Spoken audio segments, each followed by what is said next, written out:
Hi, I'm Jen from Play, Powerful Lessons Art Inspires, and today we will be doing a little tutorial on compassion circles.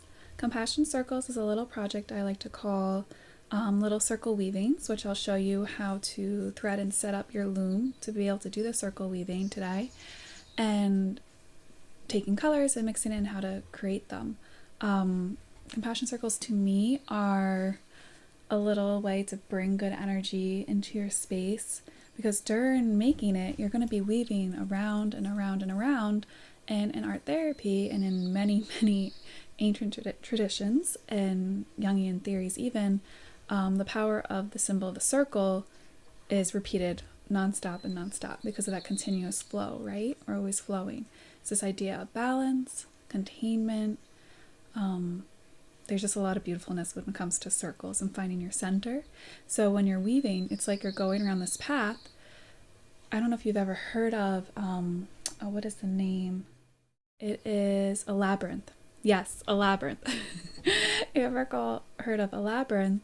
They walk a path, and it's not just a circle, it's a different kind of path, but they walk that path, and in that path is a meditative time for them to pray, to think, and to just kind of just be mindful in their presence as they walk through this path and find an answer or peace or calm come over them in that time. And then they walk out of that path. And it's a whole meditation experience to walk a labyrinth. So I feel like compassion circles to me are like a little labyrinth for my fingers to go around and around and around and meditate on a certain kind of energy or message that I might want this circle to represent. So before you start making your compassion circle, I suggest one, reflecting, and not a crazy long time, but just a simple reflection on asking yourself, what message or word or energy do I want to spend time with today? And let whatever first comes to mind come to you, and allow that word to emerge, and then keep that in mind when you start your compassion circle, so that it just strengthens its ability to hold that energy for you and hold that space for you. Because if you're going to make one anyway, you might as well let it be something special. And as we treat something, it is. So if we treat it special, it will be special to us. So this is a nice way to make that space and to let it be a sacred, special space for yourself.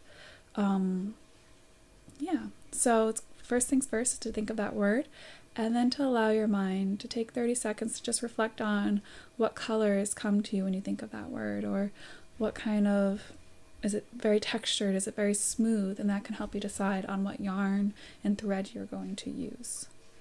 But yeah, so that's a little bit about compassion circles. And now we're going to get started on a tutorial. I'm just going to take a quick pause. So to start our compassion circle, first you're going to start with a little embroidery hoop loom. This is what one looks like. This one is a 3-inch one. I like to work small sometimes, but sometimes like you can do it even big on a big hula hoop. So there's a way to do it with that as well.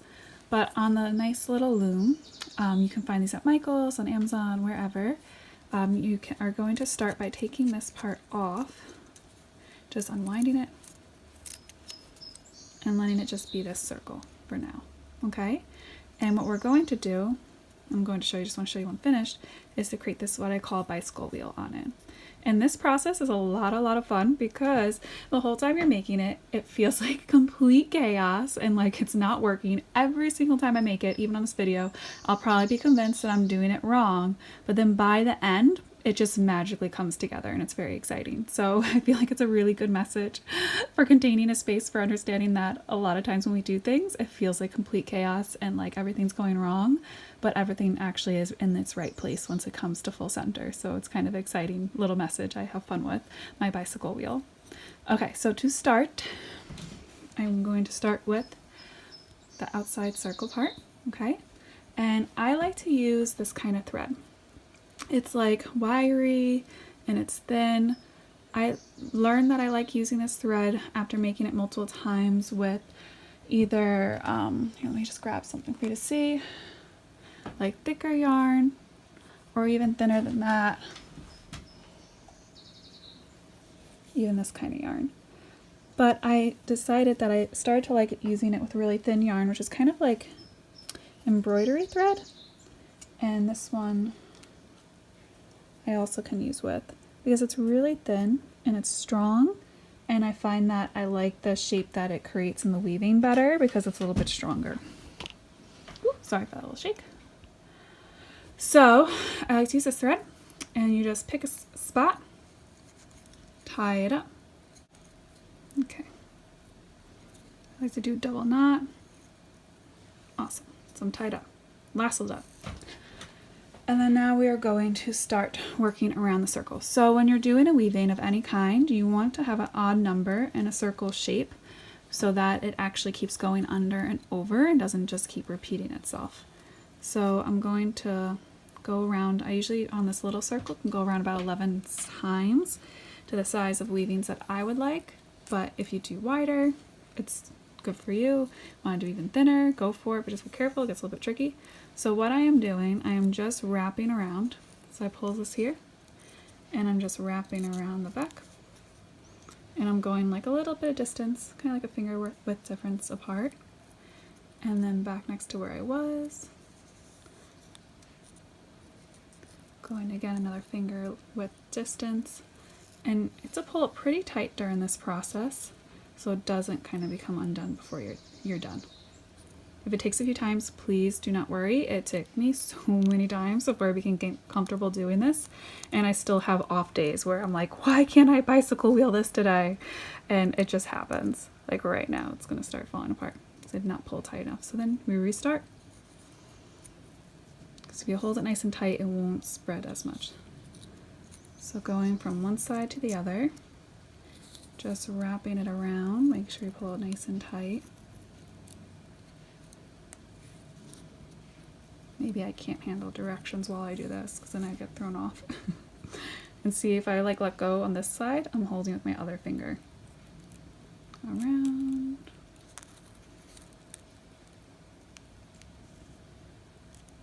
I think I'm close to the amount because I've just gotten used to what it looks like. But let me give it a good count to tell if I am ready to finish it off. So now look at that. Does that look like this yet? Not at all, but it's pretty magical how it comes together, so I will show you. But first we need to count. So I always start where the knot is so I don't lose my space. 1, 2, 3, 4, 5, 6, 7, 8, 9, 10, 11. Okay, I want to keep it at 11, so this string I'm actually going to pull through. I'll bring all that through. Okay, so it's through there right now. And then now on the opposite side, I am pinching it through these two threads, okay? And pulling it back through. The whole point is I'm trying to anchor the center and get the center to be centered. And now I'm going to pull tight. So now when I pull tight, I want you to realize this. You see how it's off-centered? But all the strings are together? Sometimes I really like the off-centered look, and I like it to kind of just expand and grow, and you can leave it like that. But if you would like it to be more centered, all you do is that this is your little anchor, okay? So it's your lifeline. Don't let go of your lifeline, or else it will all come apart. But then you can just do it again, and that's okay too. And I'm going to just kind of shimmy these guys. Oh my goodness, I don't mean to hit the camera. Let's see. I'm going to shimmy these guys over.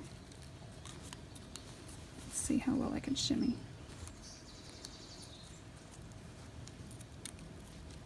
You can kind of just like maneuver these. Don't be afraid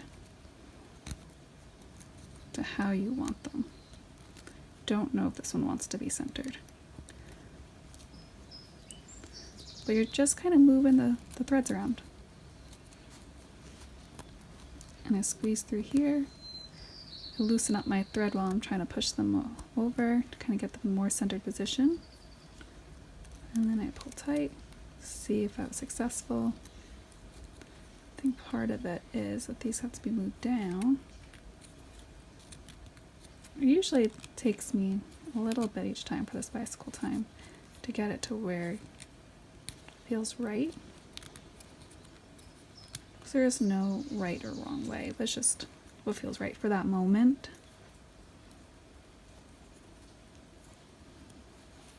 What your intention is. Okay. I am happy with it there. That seems good to me. A little off-centered, but just enough to be unique in its own little life.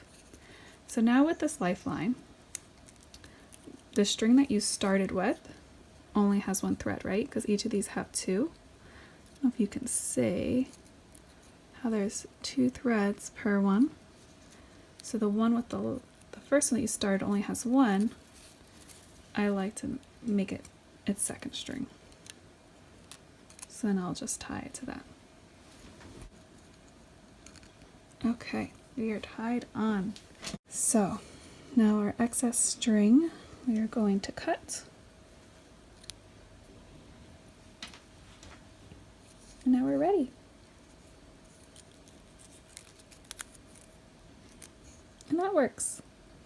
It still looks a little chaotic. Sometimes this goes better than other times, but the good thing is that it always still works. So as we start weaving, it will bring the strings together as well. So it can look like this, or it could look more like this. There is no really one way the bicycle wheel has to look. We just need to have an odd number and for them to have kind of like this little pie shape. Okay? Alright, so now to start, I like to start with, what color do I want to start with? So I have some embroidery thread here. I was going to do a purple theme because my word today is clarity. So I just like the idea of purple for clarity. And so I like to start with small threads for the center because that's when it will get to be the smallest weaving. And I'm going to start with the lighter thread. So I'm just going to cut it. Whatever length works for you. Does not really matter. You can always add. I'm going to pick a spot I'm going to start. And so one side will be the front and one side will be the back. So this is your time to decide which one is which.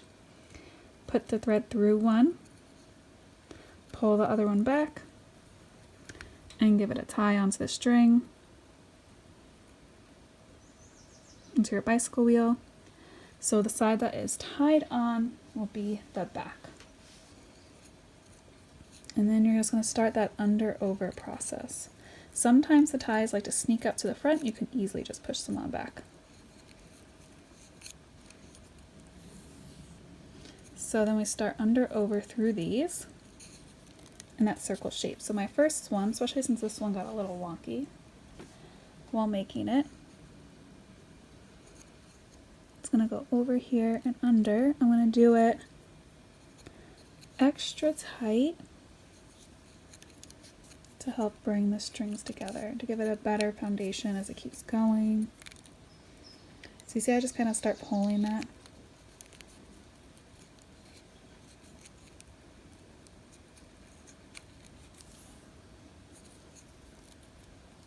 And then it starts to come together a little bit more, creating that foundation of the circle shape we're going to be following. And when you first start a circle weaving, you start off pulling these strings pretty tight. And then as you keep going and you get closer to the edge, you want to do it a lot looser or else it's just going to keep bunching up in the center.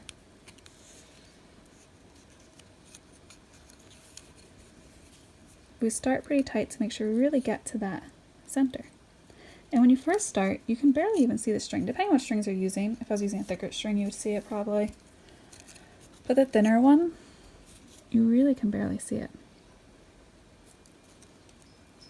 But then as you keep making, then it starts to grow. So I did my first loop, and you see how much that brought them together compared to what it was? It really all does come together as you keep going. Just trusting the process. A great art therapist once said, Sean McNiff, if I'm saying that right. Or was it Bruce Moon? One of them did, but a lot of art therapists say that. Trusting the process. Because it is an important thing to keep with you during any kind of art process. Kind of just have faith in the creativity to take its way. So I'm going to continue this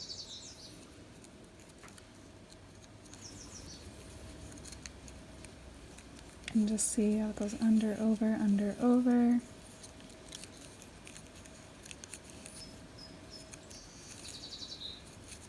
You start to get to the end, and there's a little bit of string left. You can switch your color. You could either tie this string to a new string, tie them together, or just let it kind of hang out in the back and tie it either to the other loose knot, which I like to do most, just so it doesn't slip. It kind of brings together all the knots in the back. The back will start to kind of have more and more knots.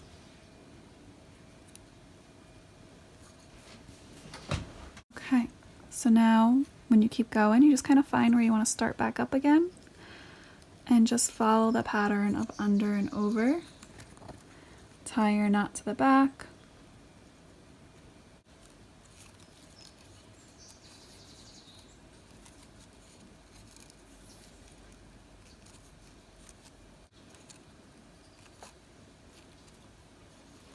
Okay, now I'm going to move on to the next one. Same thing.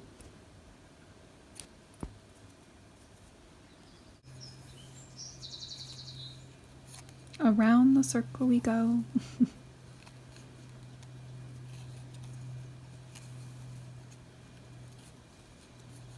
This thread, because I'm really happy with the size.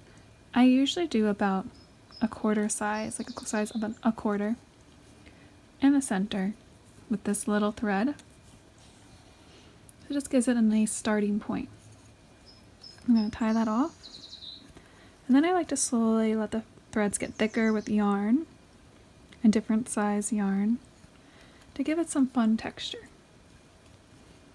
All about some playful texture. So we have our front. We have our back. I like to add a white as a base, as like an in-between color when I'm doing a color theme. I feel like it's just a nice way to give the color some separation and some space to breathe so it can be appreciated more.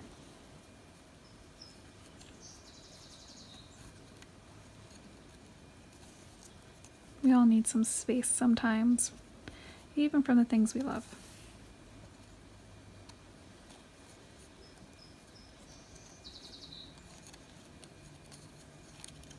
To get some perspective,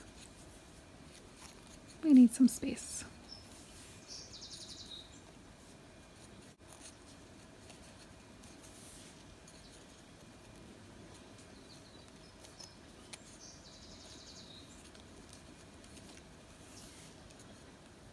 And I'm going to leave this one hanging because I just want one layer of this string for now.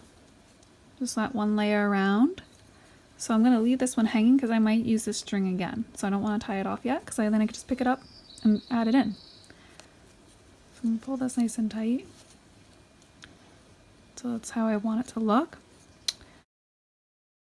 This next string, I'm going to just tie back like it's a fresh new string on the next spot. See, it's hanging there. Now I'm tying this one on.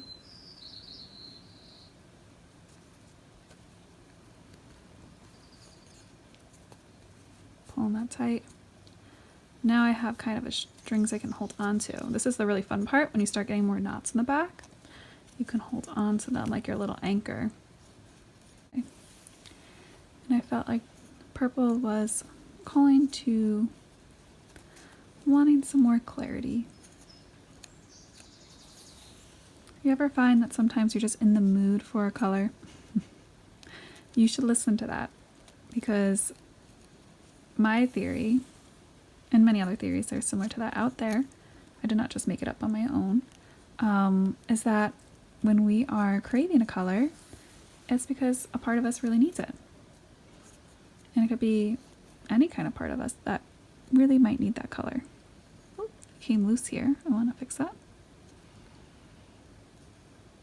And then for craving a color, why not, in a simple way, wear that color or eat food of that color, as long as it's good for you. Well, I guess it doesn't have to be good for you, but I don't want you eating something that's not edible. And just kind of surrounding yourself in that color a little bit, drawing with the color. And noticing how you feel after giving yourself something that you've been craving. My string came loose. Trying to figure out how I could fix it.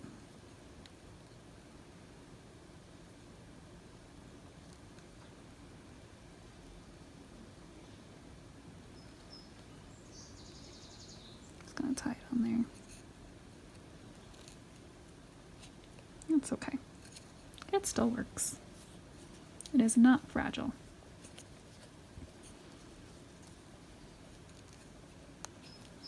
And it does not need to be perfect to hold space.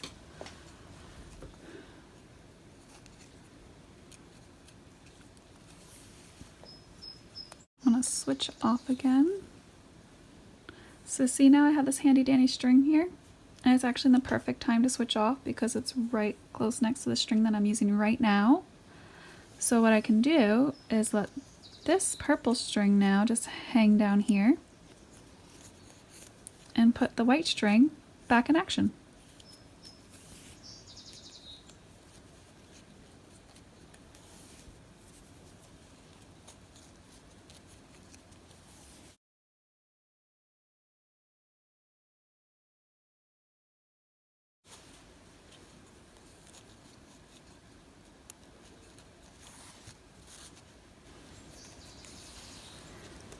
Starting to want to upgrade to even bigger string. So I'm going to add in, I love this string. It's so fun. It's kind of like a cord, but it's super soft. I don't know if you could tell how soft it is. It even starts to like break away a little bit. But then when you feel it here, there's like an actual cord kind of feeling in there. But it's a lot of fun and just looks so different from all the different kind of yarn. So it really creates a fun contrast. So this one, because it's so thick, oh there you go, there's a good way to see it, the inside of it. Since it's so thick, I do not tie it. I just stick it in there, and as you weave around, you have faith and it stays put. So it's gotta go, where was I? Under, over, over.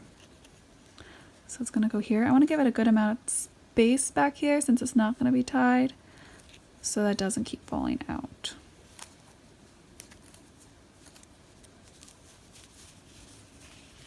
So I'm holding that one pretty safe with my finger, and I'm sticking it between here, and it just looks so different from all the other ones.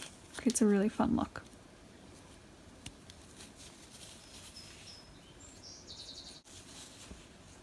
I love how it starts to look like a little jellyfish. As you keep creating, it's got its own little tail.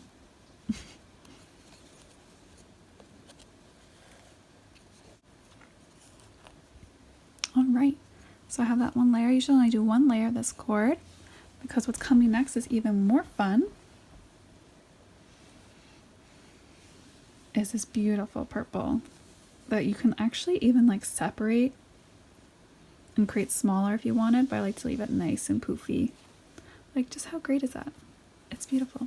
It's so soft and so much fun, and definitely that kind of texture when I think of having clarity is feeling comfortable, soft, and easy. So the same thing with this one, you don't really have to tie it, you just kind of stick it through and hold it. And it's just really cool to see how they look all kind of different going around the circle, depending on what they're made of and their texture.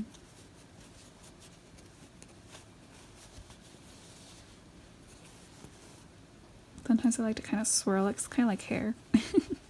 So if you want to have like a swirly kind of look, you can swirl it before you put it in. Or you can leave it really hairy and fluffy, and you can do anything with it. Be creative, have fun, experiment. Don't be afraid to ever make experiments. They don't need to be finished products, they can just be experiments. And they don't come out how you would like, then that was a cool, fun experiment. It doesn't always need to be something you hang on your wall.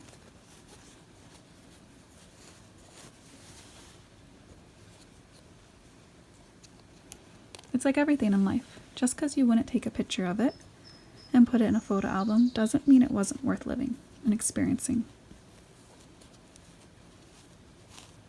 We can't put every moment of our life in a photo album, in a picture, even though we tried today with all of our selfies. I am guilty as well. But each moment is worth experiencing, even if it's not something you would hang on your wall. And it's the same with art.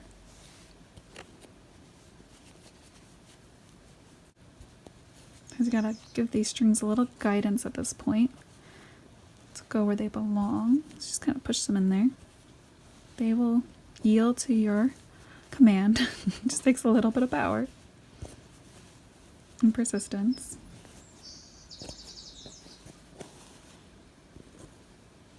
And I want to do 2 rows of this one. This is going to be my last one.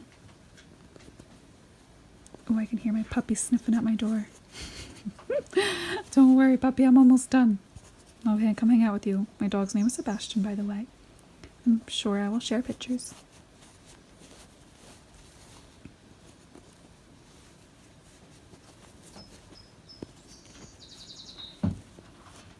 He just lay down at my door. I can hear him. It's like, why are you locking me out, Jen? Did not want him eating my strings.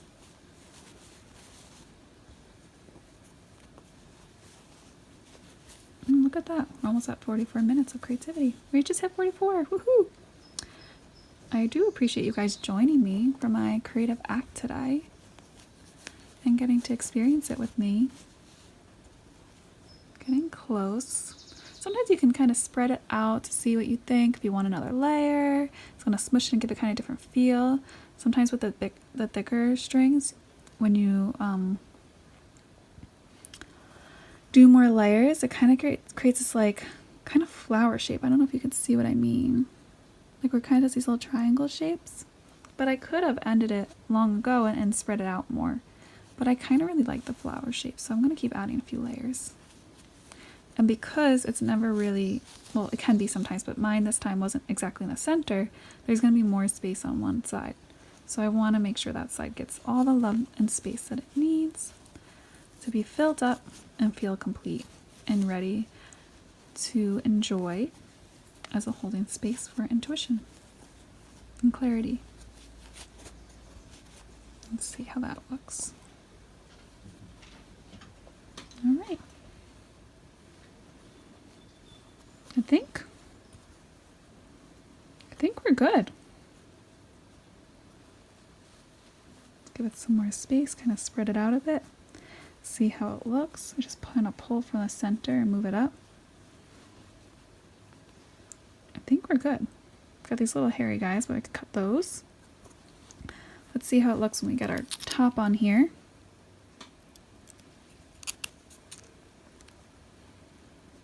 So you can use the top. If you have any frays like me, I always got frays. You use the top to kind of push those back. And then just tighten it on.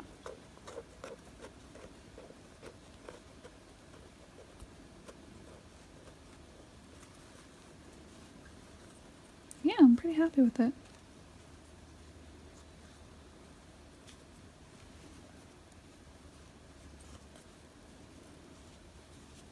I think I want one more here. It's like something's missing. Just gonna pop that one right in there. Now it's good. Got a little extra fluff. I like lots of fluff. Just like my dog. Even though he's not fluffy right now, he got a haircut. Yeah. So now we get to do the fun part of cutting off our back. Just take a simple little scissor and trim it down.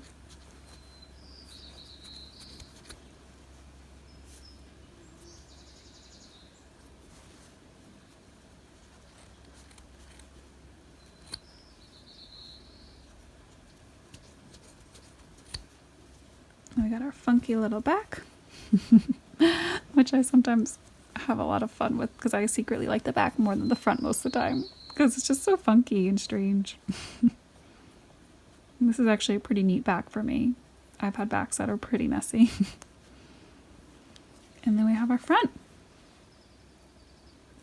What do you think? You could do this with any colors, any different kind of strings and textures, and really play around with this.